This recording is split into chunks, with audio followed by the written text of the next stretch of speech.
ஜல்லிக்கட்டு விழா இங்கே அலங்காநல்லூருடைய ஒன்றிய செயலாளர் இருக்கிறார்கள். உலக பிரசித்தி பெற்ற ஜல்லிக்கட்டு அது உள்ளூர் கமிட்டி, கிராம கமிட்டி, உள்ளூர் மண்ணின் மைந்தர்கள் முன்னின்று அதை நடத்தி அந்த மண்ணுக்கு பெருமை சேர்ப்பார்கள், அந்த ஜல்லிக்கட்டுக்கு பெருமை சேர்ப்பார்கள்.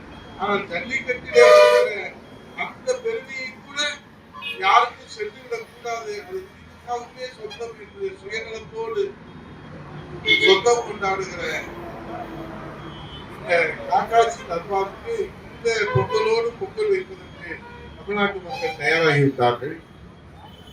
அது உள்ளூர் மண்ணின் மைந்தர்கள் கிராம கமிட்டி அதை முன்னெடுத்து செல்வார்கள்.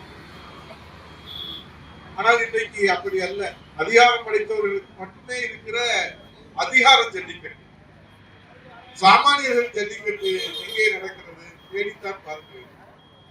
புரட்சி தலைவர் எடப்பாடியார் வாடிவாசலை பச்சை கொடி அசைத்து அந்த வாடிவாசலை துவக்கி வைத்தார்கள். அது வரலாம்.